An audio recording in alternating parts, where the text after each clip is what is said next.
za ga musulmi ne bai san rukunin sallah ba, za ga musulmi ne bai san farillan sallah ba, za ga musulmi ne bai san hukunce-hukuncen tsarki ba, za ga musulmi ne kullum yana tambaya akan kabli da badi bai iya ba. Wannan musulmi me zai ce wa gobe zai faɗa a gaban Allah gobe kiyama idan aka tambaye shi akan wa'ina abubuwa? Shin ko ka san cewa sallar ka ba ta samun karbuwa sai ka san wannan hukunce-hukunce na sallah, rukunnanta, sunnoninta, abin da ke bata ta? Da yawa ko duk ba mu san irin wannan abubuwa din ba.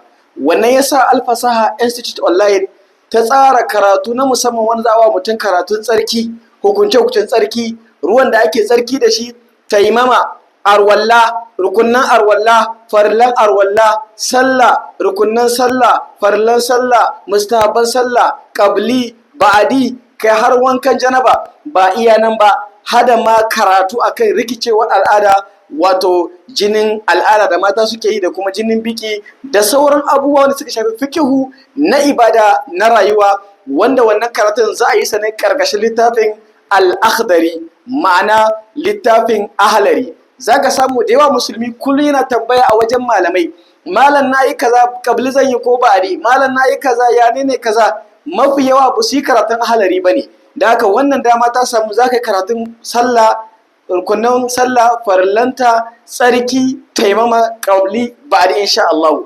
Wanda za a yi wannan karatun ne online, ma'ana ta hanyar group na WhatsApp. Za a yi karatun littafin ahlari ne tun daga bango zuwa bango.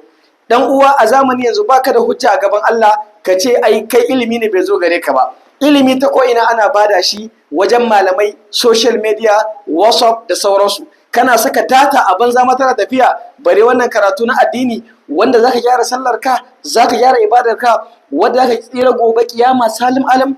Karka bari wannan karatu ma'ana ya huce baka shiga ba.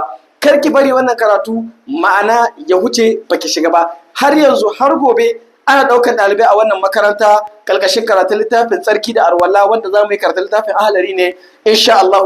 Ku taɓa wannan lambobi ko dukkan su lambobi ne na WhatsApp ko kuma na kira na Nijar, duka sunan ku nemi ƙarin bayani a saka ku cikin wannan karatu wanda za a fara shi kwanan nan insha Allah. Wannan bidiyo dan waka ya shi zuwa ga sauran group, in a TikTok ne zuwa ga sauran mutane domin su ji wannan albishir. Wani yana da matsala akan sallah amma kaga ka taimake shi, zai shiga shi ma ya karatunsa insha Allah. Ba iya nan karatun ya takaita ba, karatun yana baka damar ma a gefe ka tambayi malami akan hukunce-hukuncen sallah da tsarki da arwalla. Ma'ana ka dan yi tambayoyi akan fiqhu, wanda da yawa dama mafi yawan tambayoyin da muke yi muna yin su ne akan sallah da arwalla da qabli da badi. To suna baka damar ka yi tambaya malam a gefe akan ire-iren wa'annan abubuwa din. Ka ko saboda tambaya ya kamata ka shiga cikin wannan karatu insha Allah, wanda kun ana daukan maza da mata ne. Kar ku mari, kar ki bari ka yada bidiyo, ka tabo lamba kai ma saka ka insha Allah tun kafin a rufe. Wassalamu alaikum.